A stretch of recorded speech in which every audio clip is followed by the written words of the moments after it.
Test. Test. Unique New York. The arsonist has oddly shaped feet. The human torch was denied a bank loan. It's been so long since I watched Anchorman. I can't remember any of. That's really sad. That's a movie that is very sentimental to me, and I feel like I haven't watched it in a few years. I need to go back and watch it. I used to be able to quote that film word for word. Welcome to whatever this is. This is. I was trying to come up with a name for this kind of content series. It might be a podcast. It might be a YouTube channel. I don't know. But I've been wanting to find a way of creating content that feels authentic, natural, captures not only me, but like my work and the stuff that I'm passionate talking about and the topics and concepts that I'm really fucking passionate about and that I feel I have quite a lot to say on. Not just out of interest, but out of lived experience, wisdom, insights, stuff that I truly think could help and transform and serve people, that can help people. And this feels like the way to do it. So who knows? This might be welcome to episode 1 of a podcast. It might be welcome to my YouTube channel. We'll figure that out. But I guess we'll start by introducing who I am and we'll go from there. We'll figure it out along the way. I know there's stuff that I'll grab my phone and probably use ChatGPT for some prompts because I struggle to come up with ideas for what to talk about. But when someone asks me questions, I can talk for hours on stuff. I can dip into how I truly feel. When I'm not thinking about what do I have to say, or how should I articulate this answer in a way that might go viral on Instagram or get me in front of more faces. When I'm able to drop all of that and just think about how I feel about something and express from that place, it feels so fucking good. It feels so much better. So, yeah, let's start just by talking a little bit about me and who I am. So, for those of you who know me and have found your way here, hi, welcome, thank you. But for those who don't know me, I'm going to do my best to answer this succinctly, shortly, but also in a way that I feel expresses the complexity and uniqueness and I don't want to dumb it down. I've spent my life dumbing myself down and hiding and trying to squeeze into a box or a description. And Instagram, social media, all of that stuff, they love everything being super, super catchy and short. But I don't know if that's me.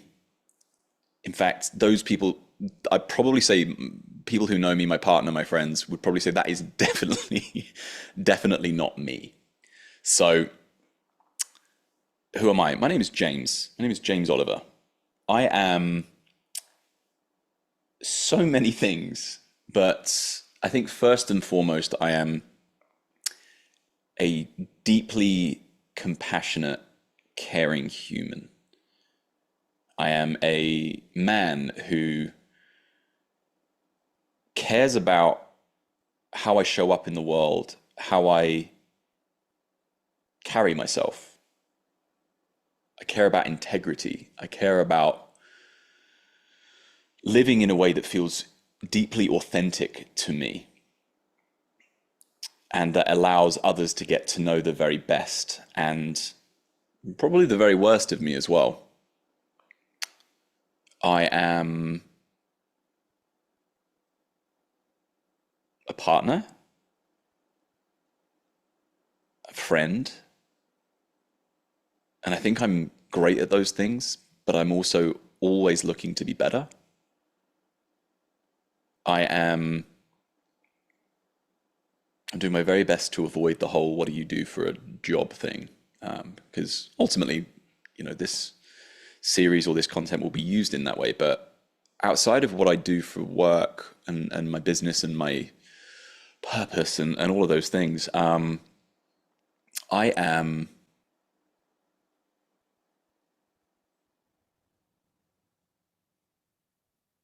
loving and caring.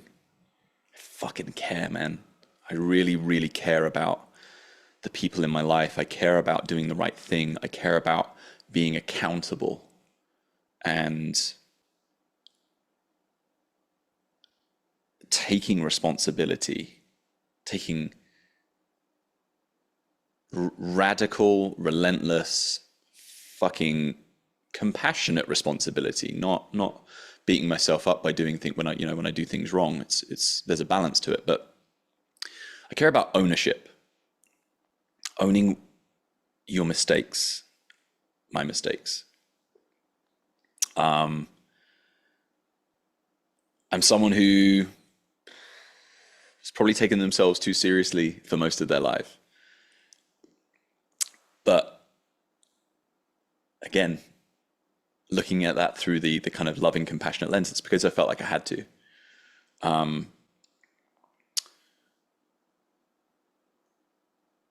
Yeah, I think that's a good insight. I think that's a good start. What I do for work, the business I run, the mission I have, my deepest purpose is to help people remember that they were always good enough. Yeah, I think that's a good start. I help people, and my mission is to help people remember who they are meant to be and who they were before the world, their parents, society, the awful shit that happened to them that they didn't deserve or even remember sometimes happened to them and changed the way they saw themselves. Yeah, that's a that's a good way of putting it. My mission is to help people, yeah, recover and reclaim the parts of themselves that they consciously or otherwise told themselves to hide and to try and get rid of or change and contort in order to be liked and to be accepted. To, I think it's Gabor Mate says, gain attachment by sacrificing authenticity. And my reason for that is because, understandably, it's what I've done for most of my life. And the truth is that I have spent most of my life, what I now see as suffering very unnecessarily. Not to be a victim about it. That's a different thing. But I've just spent a lot of my life trying to pretend to be things that I'm not. And I can see now the beautiful intention behind that, behind trying to be nice and be a really sweet, endlessly loving, make excuses for other people's shit and try and understand it through a traumatic lens and what happened to them, to make excuses for people's poor behavior in an attempt to help them heal, in an attempt to help them feel good enough, and in return for them to love me back. Maybe unconsciously expecting them to do the same for me. And that didn't get me, not only did it not get me anywhere, it was incredibly painful. It was a journey that was, first of all, I didn't realize I was taking it. Didn't realize I could stop it or take a different course, a different path for a long time. And it was incredibly painful. I was searching for enoughness, safety, love, acceptance, joy, all of the things in everything outside of myself. And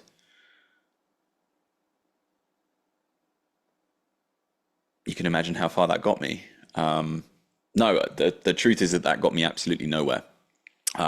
It got me, it caused me a lot of pain. I definitely think I've caused a lot of pain as a result of not seeing that and acting from that wounded place, which, hey, again, I'm not shaming myself or judging myself for that. That's how it works. When we're playing the outside in game of trying to complete ourselves in here by looking out there, it never works. But when we choose to go inwards, to do that inner work, to heal, to get to the root of what's going on inside of us and take responsibility for it, stop blaming our upbringing, our environment, and all of the things that created it, we learn how to take responsibility for that internal landscape and our reactions, our beliefs, the way we treat people or have treated people, even if it was from that unconsciously wounded place. The power that you reclaim, the freedom that you reclaim, what I call inner freedom, which I'm sure we'll discuss the work that I do in more depth at a later time. But that feeling is just, it's the work. Anyone in the personal development, healing, self-growth realms, we all talk about doing the work. And I think, if I were to circle back to who am I think I'm someone who lives and breathes it. I believe that I am someone who doesn't believe they're done. Don't think any of us are ever done with it. But I think that I firstly embody I practice what I preach. I walk the talk. At least I hope I do. No, I believe I do. And I'm also someone who I hope, and I definitely know I've got stuck in this before, but I think I found a good balance. I found a balance of doing the work, taking responsibility, seeing where I can improve, see where I can do better, be better, but also not get lost in that. I still love who I am. I love the life I live. I have fun. I do things that I fucking enjoy. I spend time with people that light me up, challenge me, inspire me, make me fucking laugh. And I'm actually not afraid to say that that is a result of the work. Those two go hand in hand. I believe that the more we go inwards to figure out who we are, what we want, what's getting in the way, and do the work to take responsibility for removing those blocks, then what we do is we become more aligned with our deepest truth and our authenticity. And the more we kind of aggressively, compassionately, lovingly, relentlessly pursue that and refuse to accept anything less than that, what we do is we automatically create a situation where our external world begins to orient around that internal world. Our external world begins to align with the life, the relationships, the stuff, everything that we want begins to manifest. Not in this like hippie woo-woo, love and light, everything's fucking brilliant, kind of way. But you will start to see the opportunities to let go of the things that aren't aligned with that. Sometimes that's really fucking hard. It could be ending a relationship. It could be going no contact with a parent. It could be having the hard conversation. It could be knowing that the hard conversation will never get you where you want to be with that person. So you just choose differently. But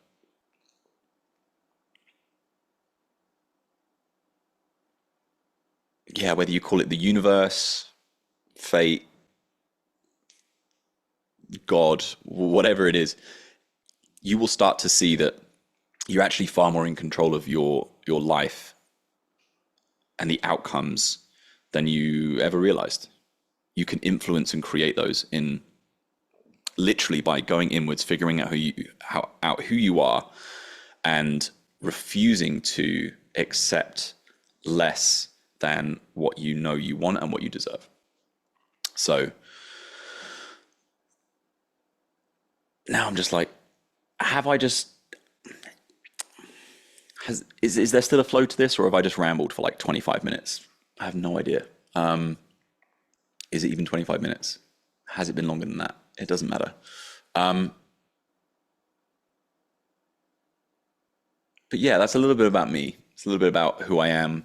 And in terms of what I do, I'm a coach, a mentor, guide, breath worker, men's work facilitator. I've been a podcaster, educator. Educator is a new one that I like because I love talking on topics like shame, and I think that I have a lot to offer around my perspectives and how I speak to and teach on the topics of things like shame. Yeah, I do a lot of stuff, and I'm excited to share more of that in these sorts of environments. Yeah, whether it's on this channel or on this podcast, whatever this is. I've got a feeling it's going to be a YouTube channel. That'll be. It's weird, man. I feel like I'm too late. I'm late to the game on YouTube. Having a YouTube channel feels like something that young, very far more culturally relevant people do and have. But fuck it. Let's call it a YouTube channel. Welcome. And you know what I'm going to be sharing more as we get into this space is going to just be, everything around everything I've just talked about, really. Doing the inner work, figuring out who the fuck you are, learning to go inwards and look at your thoughts, your behaviors, where they come from, how to get yourself off of autopilot and thinking and feeling like shit about yourself, and looking at the behaviors and the thoughts and the habits that you have to mask who you are or what you want or the pain you're carrying. And yeah, I mean, all the stuff, inner child work, shame work, shadow work, all of that stuff. But I want to do it in a way that is like, I love people who speak on these topics, but I just don't know if there's a few very, very cool, very good people who do this in a way that keeps it accessible for everyone, that helps people understand it on a really human level. I think that's my goal or my intention, is to share this work, to talk about stuff that matters, that helps people. But in a way that is not too spiritual or too over intellectualized or too, I just want to help people understand it, because I feel like I feel like I've spent a long time trying to think about ways that I can capture what I do. And man, I tell you what, anyone who runs a business and tries to create content on social media will get it. But when you're trying to make content that doesn't feel authentic and aligned with who you are and how you want to be seen, it just gives you the fucking like ick. It feels so gross. So here's to creating content, expressing myself, capturing my work, my words, my wisdom. I'm very proud to say that the stuff I teach doesn't come from, and the ways that I help people, it doesn't come from endlessly consuming content. It's not an awareness that I have. The stuff that I teach and I feel can deeply help people comes from embodiment, lived experience, truth, wisdom, pain, alchemized and transmuted into this man you see before you, this flawed, imperfect, but equally as well, really, I want to say the word powerful man, because I believe I have a lot of a lot of power, a lot of gifts that I have spent my life hiding. And I think this is possibly the environment and the container to do it. So here's me. Welcome to this space. And maybe that's it for episode 1. Yeah, I think it is. Peace.